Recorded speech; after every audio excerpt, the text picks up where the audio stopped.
Hello दोस्तों, कैसे हैं आप सब। स्वागत है एक बार फिर से आपका अपने चैनल ललित मैथ में। आज हम लोग ये शिफ्ट सेकंड का पेपर कर रहे हैं और ये 6 मार्च को जो आपका पेपर हुआ था 6 मार्च का सेकंड शिफ्ट। ठीक है, तो ये हम लोग कर रहे हैं। उसके बाद ये सीरीज खत्म होने के बाद मैं अर्थमेटिक या एडवांस के जो क्लास आप कहेंगे मैं सबसे पहले उसे पढ़ाऊँगा कम्प्लीटली और बेसिक से पढ़ाऊँगा ताकि आपको समझ में आए सब कुछ। थोड़ा सा क्लास अभी इरेगुलर हो रही हैं क्योंकि मैं कुछ काम में फंसा हूँ। पहले मैं काम खत्म कर लूँ ताकि मैं नहीं चाहता कि वो दोबारा बीच में फिर क्रिएट हो और उसके लिए आप लोग दोबारा प्रॉब्लम आप लोगों क्रिएट हो। ठीक है, तो तब तक प्लीज़ थोड़ा पेशेंस रखिए। क्लास बीच बीच आपको आती रहेंगी लेकिन रेगुलर क्लास बहुत जल्दी शुरू होंगी आपको कॉन्सेप्ट वाइज। ठीक है, आपके जो भी एग्जाम्स में आएंगे उनमें आपको काफ़ी हेल्प करेगी। जो चैप्टर आप कहेंगे मैं उसके हिसाब से शुरू करूँगा। ठीक है, तब तक ये सीरीज शुरू खत्म कर लेते हैं। अभी इसमें 7-8 पेपर बच्चे हैं, वो भी आपको जल्दी ही मिल जाएंगे। ठीक है, चलिए शुरू करते हैं।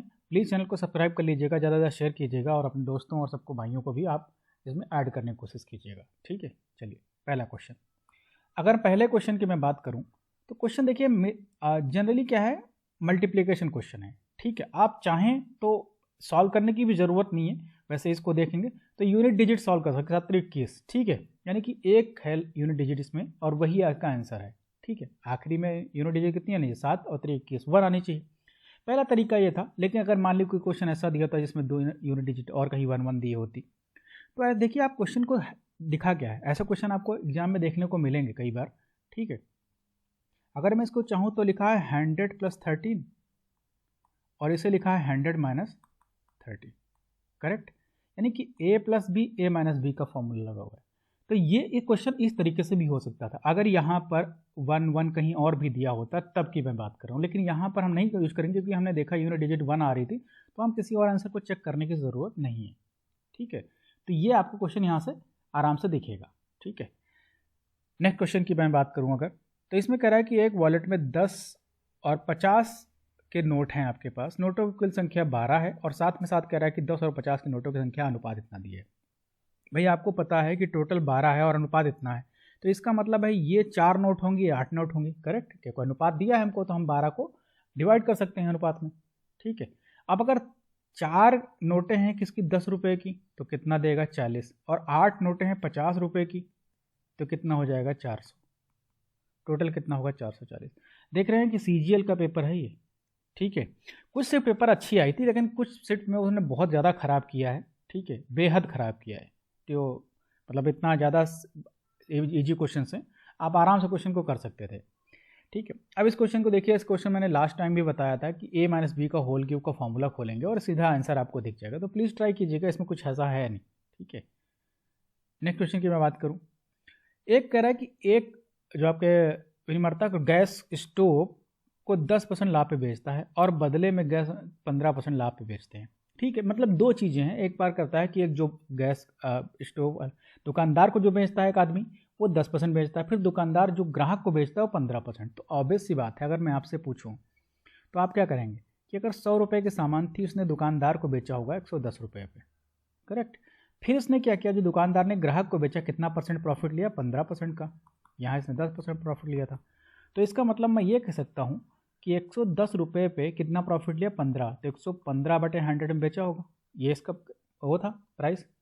यदि ग्राहक को इतने रुपए मिलता है यानी कि ग्राहक ने कितना पैसा पे किया, इसकी वैल्यू किसके बराबर होनी चाहिए 7590। ये आपको समझ में आ रहा होगा, ये 7590। ठीक है, इसको काटते हैं तो 11 छक्का 66, 11 15 75 और ये हो जाएगा 6600। ठीक है, यहाँ से करेंगे तो 6 हो जाएगा और ये यानी कि यहाँ से आ जाएगा इसकी 1 की वैल्यू कितनी आ जाएगी 600। तो आपसे पूछा है, नहीं 1 की वैल्यू 6 है तो 60 हो जाएगी। ठीक है, 1 की वैल्यू कितनी हो जाएगी 60 के बराबर हो जाएगी। तो आपसे 100 की वैल्यू पूछी है तो आंसर कितना हो जाएगा। ओके, सिंपल सा क्वेश्चन था। नेक्स्ट क्वेश्चन की बात मैं करूं अगर, एक त्रिभुज में दो भुजाओं की लंबाई इतनी इतनी, तीसरी भुजा की लंबाई क्या हो सकती है। देखिए कॉन्सेप्ट आपको पता होना चाहिए कि त्रिभुज तभी बनता है जब दो भुजाओं का योग तीसरी भुजा से ज़्यादा हो। पहली कंडीशन ये होती है अगर दो भुजाओं का योग तीसरी भुजा से ज़्यादा हो। दूसरी कंडीशन क्या होती है, दो भुजाओं का डिफरेंस तीसरी भुजा से हमेशा कम हो। तो अगर मैं यहाँ से शुरू करूँ तो दो भुजाएं अगर 8 5 13 लेकर चलो, एक मान लो 8 1 13, तो सी की वैल्यू क्या हो जाएगी 13 से कम होगी, यानी कि ये आंसर तो हो नहीं सकता। दूसरी चीज़ है दोनों भुजाओं का डिफरेंस। डिफरेंस क्या है? 5 और 8, यानी कि 8 - 5 <3, सॉरी सी। ठीक है, इसका मतलब सी की वैल्यू 3 से ज़्यादा होगी। अब देखिए 3 से ज़्यादा होगी तो 2 हो नहीं सकती, 3 से ज़्यादा है 3 हो नहीं सकती, बचा एक आंसर 4। 14 हो नहीं सकता था, हमने आंसर को निकाल दिया, इसलिए क्या हो जाए आंसर सिर्फ 4 होगा। नेक्स्ट, अब इस क्वेश्चन को भी अगर सॉल्व कराने की ज़रूरत पड़े तो फिर मैथमेटिक्स पढ़ना हमारे लिए बेकार है। ठीक है, 8वां क्वेश्चन देखेंगे। सिंपल क्वेश्चन, फॉर्मूले पे ऊपर है। आपको ये पता है कि जब भी ऐसा क्वेश्चन होता है तो हम क्या करते हैं, इसका के मानते हैं। तो a प्लस बी मतलब a प्लस 1/a लिखो तो k लिखा है, और क्यूब पे जाना है तो हम क्या का फॉर्मूला आता है, k क्यूब माइनस 3k, और k क्यूब की वैल्यू कितनी हो जाएगी 125, यानी कि 5 का क्यूब 125, और 3 × 5 तो कितना हो जाएगा 110। ये क्वेश्चन 1000 बार पूछा गया है, 110 140 पे आंसर आता है। अगर माइनस होता तो 140 होता, प्लस होता 110 आएगा। नेक्स्ट क्वेश्चन को देखें। देखिए ये क्वेश्चन सॉल्व भी हो सकता है और इसको बिना सॉल्व करके हम सॉल्व कर सकते हैं। मतलब हम क्या करें, अगर सारे ऑप्शन चेक भी कर लें, अगर सारे ऑप्शन चेक कर लें तो भी हमारे लिए क्वेश्चन आसान हो जाएगा। ठीक है, करेक्ट। पहली बात, 90 हम रखेंगे तो हमारा कभी भी 10 वैलिड नहीं होगा। 10 π/2 पे 90 वैलिड नहीं होता, तो हमारा 90 तो आंसर हो ही नहीं सकता, सीधी सी बात है। ठीक है, तो इसको तो हम पहले से कैंसिल कर देंगे। अगर मैं 30 और 45 और 60 की चेक करूँ, अगर 30 रखता हूँ तो देखिए यहाँ से देखिए 30 का मतलब होता है cos 30 का मतलब √3/2 होता है, तो ये 3/4 हो जाएगा। ठीक है, -1 हो जाएगा। इसकी बात करूँ तो 1 और √3 का मतलब ये हो जाएगा 1/3, करेक्ट। फिर ये और ये हो जाएगा यहाँ से 2 और /3, क्योंकि tan 30 का मतलब 1/√3 होता है। इसको सॉल्व करेंगे। ठीक है, यहाँ से 1/4 -1/4 आएगा, और यहाँ से 4/3 बनेगा। ठीक है, इसको अगर मैं सॉल्व करता हूँ तो -1/4, ठीक है, और ये हो जाएगा 4/3 प्लस 2/3, 4 से 4 कटा। ठीक है, और यहाँ से ये आंसर नहीं आएगा क्योंकि माइनस में आ रहा है, नहीं हो सकता। 45 की बात करें, अगर 45 की बात करें तो ये हो जाएगा 1/2 -1, tan 45 1 + 1 होता है। ठीक है, और +2। ठीक है, तो यहाँ से देख सकते हैं -1/2, करेक्ट। फिर यहाँ से 2 बचा और प्लस ये बचा 2 बचा। ठीक है, यहाँ से -1 बचेगा और 2 प्लस में था, तो -1 और +2 कितना हो जाएगा 1, यानी कि ये ऑप्शन सही था और यही हमारा आंसर ही था। ठीक है, नेक्स्ट क्वेश्चन की बात करें। अब ये कह रहा है कि एक स्कूल में 4% छात्र परीक्षा के लिए उपस्थित नहीं हुए। ठीक है, हम मान लेते हैं कि अगर टोटल 100 लोग थे तो टोटल कितने हो गए, 96 लोग हमारे पास परीक्षा में अवेलेबल हुए। कुल परीक्षार्थियों में 10% जो थे वो पास नहीं हुए। ठीक है, अच्छा हम 10% लेंगे तो इसका 10% लेना पड़ेगा, तो हम पहले से 0 बढ़ा के लेके हमारे पास फ्रैक्शन क्रिएट ना हो। हमने कहा कि अगर 1000 स्टूडेंट है तो परीक्षा में कितने दिए होंगे, 960 लोगों ने। फिर 10% विद्यार्थियों ने मतलब पास नहीं हुए, यानी कि इसका 10% अगर पास नहीं हुए तो पास होने, या ये हो गए फेल वाले और ये हो गए पास वाले। अगर मैं पास की बात करूँ तो कितने परसेंट हुए, सिर्फ 90%, करेक्ट। तो इसका 90% अगर मैं बोलूँ तो 96 का 90%, ये इतने लोग पास हुए होंगे।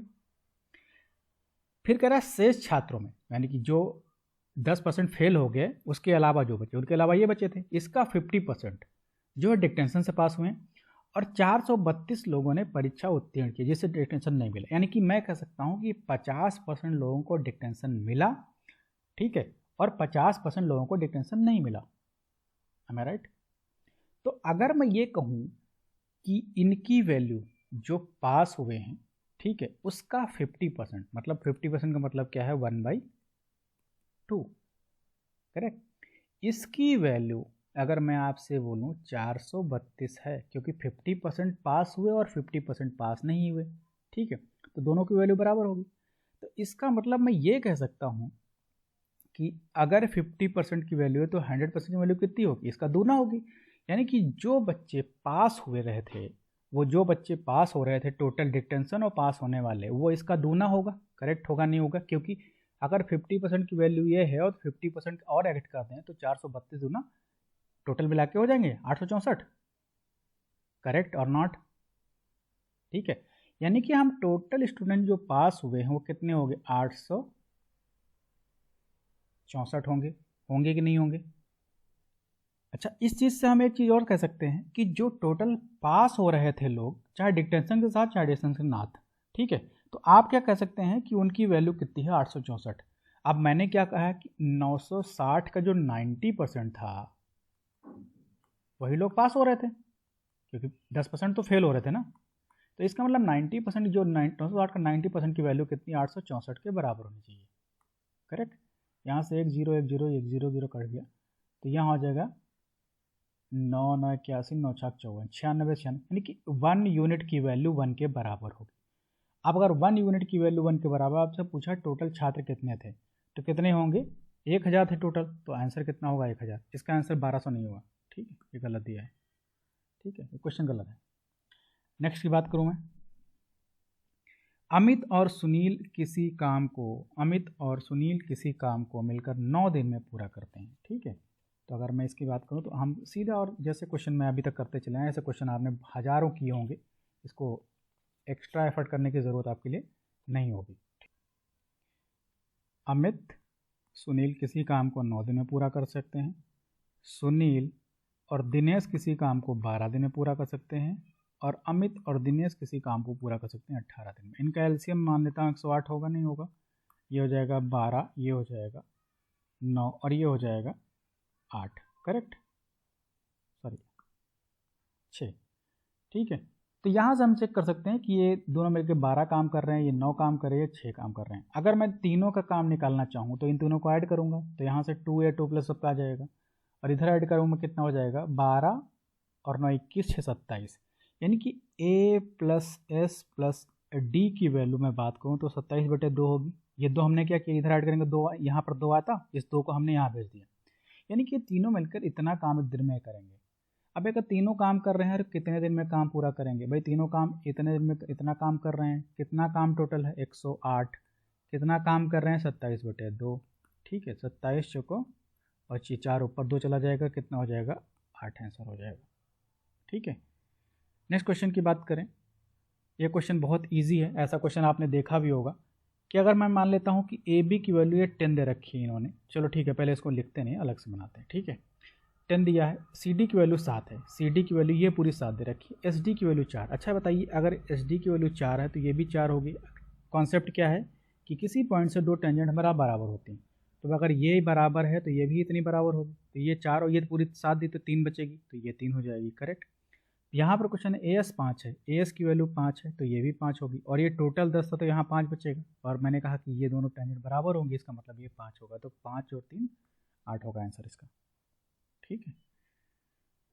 इसका फार्मूला आपने पढ़ा होगा, डायगोनल का अगर दिए हैं तो क्या होता है, एरिया ये होता है, ठीक है। अब यहाँ से 12 8 96, इसका डायरेक्ट आंसर आपको दिख रहा है। नेक्स्ट क्वेश्चन, वो सबसे बड़ी संख्या बताइए जो स्टार रखने में 4 से पूरी तरह विभाजित हो। आपको पता है कि आखिरी की 2 संख्याएं अगर 4 से विभाजित हो, 4 से विभाजित हो सकती हैं, तो चेक करते हैं, अगर 8 रखते हैं 8 से रखने पे डिविजिबल होगी, करेक्ट आंसर हो सकता है। 9 रखने पे नहीं होगी, 2 रखने पे डिविजिबल हो सकती है, ये भी आंसर हो सकता था। 0 रखने पे भी हो सकता था, लेकिन हमसे पूछा ऐसा सबसे बड़ा नंबर बताइए, तो सबसे बड़ा नंबर आचार्य ऑप्शन में सिर्फ एक ही है, और है 8 नंबर, ठीक है, जिससे रखने पर डिविजिबल हो रहा है। नेक्स्ट क्वेश्चन देखिए, क्वेश्चन को वो सिर्फ फॉर्मेट बदला है, क्वेश्चन कहीं कॉन्सेप्ट चेंज नहीं है। ए बी में कहा ये ए बी 8 है, ए सी की वैल्यू 10 है, अगर ए सी की वैल्यू 10 तो अपने आप 6 हो जाएगा, ट्रिपलेट आपको पता है, ये वैल्यू कितनी हो जाएगी, बी सी की वैल्यू 6 हो जाएगी। अब ए डी की वैल्यू 17 दे रखी, आपको पता है ये 8 है, ये 17 है, तो पूरा कितना होना चाहिए 15 होना चाहिए ट्रिपलेट के हिसाब से, तो ये 6 पहले से दिया तो बचा कितना 9, और यही आपसे पूछा था, ठीक है। नेक्स्ट क्वेश्चन ये कह रहा है कि 2 साइकिल सवार एक ही समय पर एक स्थान से चलना शुरू करते हैं और 6 और 8 की स्पीड चलते हैं, ठीक है, दोनों की डिस्टेंस सेम है। मैंने कहा था कि अगर स्पीड आपको दे रखी है 6 और 8, या फिर इसको आप इसका ठीक है 6 8 दे रखा है, या फिर इसको आप चाहें तो 3/4 रेशियो में कर सकते हैं, तो टाइम क्या होगा 4/3 रेशियो में हो जाए, क्योंकि स्पीड डिस्टेंस सेम है। अब यहाँ से इसको कितना कम टाइम लगा 1 यूनिट, ठीक है, लेकिन ये क्या कर रहा है, दोनों साथ पहुंच रहे हैं, यानी कि ये जो 1 यूनिट टाइम ले रहा था वो कहाँ खर्च कर रहा होगा, 15 मिनट तो उसने रुक रुक के खर्च किए, ठीक है, और उसके बाद 10 मिनट पहले पहुंच गया, करेक्ट। ये समझ में आ रही नहीं आ रहा है, तो इसका मतलब है टोटल 25 मिनट का डिफरेंस हुआ, ठीक है।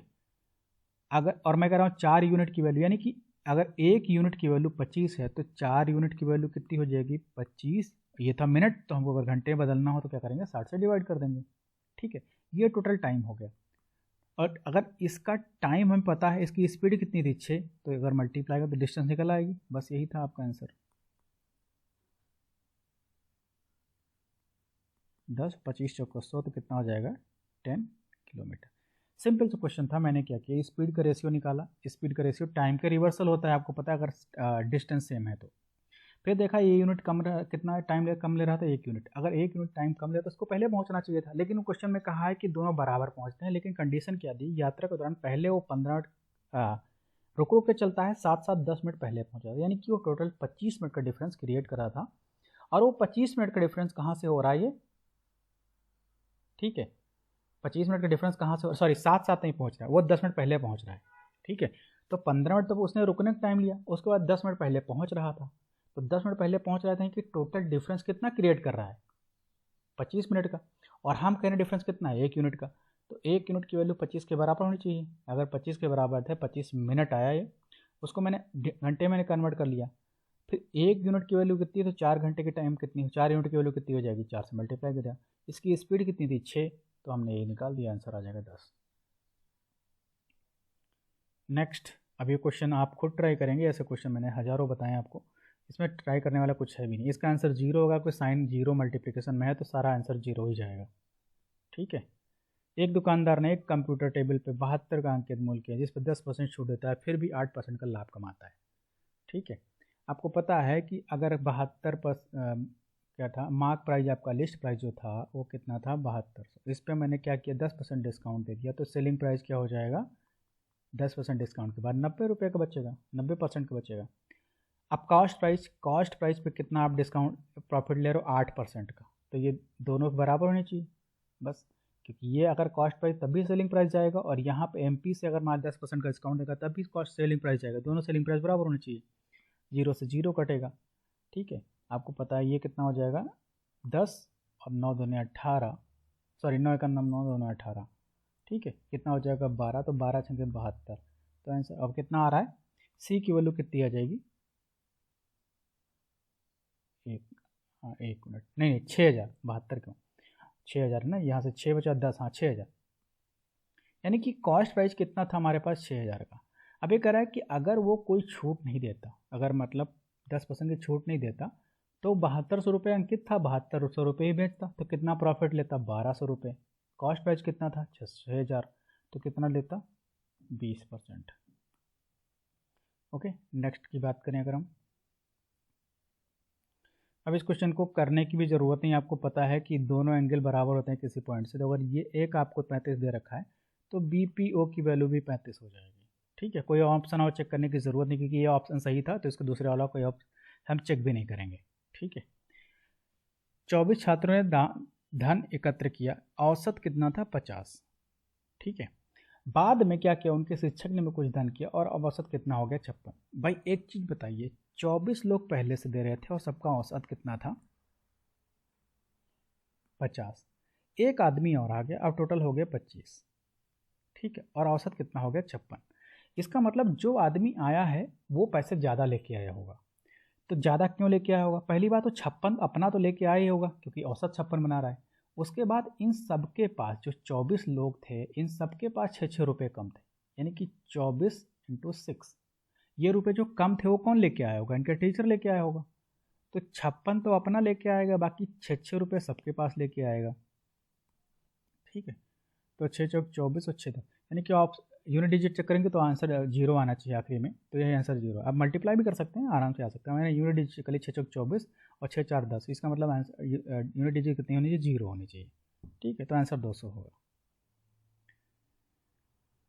25, ये देखिए क्या कर रहा है कि एक साधारण ब्याज, अमित ने एक ब्याज इतने पे लिया, भोला ने उतनी ही राशि कितने पे ले ली, चक्रवृद्धि ब्याज पे ली, ठीक। और 2 वर्ष के अंत में भोला और अमित की जो तुलना है वो कितना 160 रुपये का ब्याज देती है। आप यानी कि कहने का मतलब है कि एक अमाउंट पे अगर मैं सिंपल इंटरेस्ट निकालूँ 2 साल का और कंपाउंड इंटरेस्ट निकालूँ 2 साल का, ठीक है, CI2 माइनस SI2 जो निकालूँ, इसकी वैल्यू मैंने 160 रुपये दे रखी है, ठीक है, क्योंकि उसने कंपाउंड इंटरेस्ट पे इन्वेस्ट किया और उसको पहले वाले सिंपल इंटरेस्ट पे, ठीक है। तो दोनों का डिफरेंस कितना हो रहा है 160, और ये फॉर्मूला मैं आपको पहले ही बता चुका हूँ कि जब कभी CI2 माइनस SI2 दिया हो तो इसकी वैल्यू होती PR²/100। ठीक है, बस आपको सिंपल क्वेश्चन में अब कुछ करने की ज़रूरत ही नहीं है। ये आपको दे रखा है मैंने 160, P की वैल्यू 2500 दे रखी है, 000 दे रखी है, R/100 और R/100। यहाँ से 0 0 काट दें तो ये भी कट जाएगा, सॉरी एक 2 0 कटेंगे, 1 0 बचेगा यहाँ से। ठीक है, तो यहाँ से करेंगे 100 और यहाँ से 100, ये हमने 2 0 काट दिया, वहाँ से 1 0 बच, ये और कैंसिल कर सकते हैं, 1 0 और कैंसिल करते हैं, ये वाला 0 यहाँ भेज देते हैं। तो यहाँ से हम R² की ले सकते हैं कि 1600 और नीचे 25 होगा, नहीं होगा, इसको और कैंसिल कर लें तो ये हो जाएगा 40। अगर अंडर रूट निकालते हैं, R की वैल्यू हटा दी, अंडर रूट निकालें तो 40/5 हो जाएगा। यानी कि कह सकते हैं कि R की वैल्यू कितनी हो जाएगी, 8%। ठीक है, तो ये आपके क्वेश्चन थे और अगली सीरीज जो आएगी, मतलब अगला जो क्वेश्चन आप टेस्ट लूँगा वो जल्दी आपको अपलोड कर दूँगा। प्लीज़ अगर आपको अच्छा लगे तो शेयर जरूर कीजिएगा, लाइक कीजिएगा और अपना कमेंट ज़रूर डालिए। ठीक है, मिलते हैं नई क्लास में जल्दी ही, तब तक के लिए बाय बाय। चैनल को सब्सक्राइब करना ना भूलें, शेयर करना जरूर ना भूलें। Thank you very much.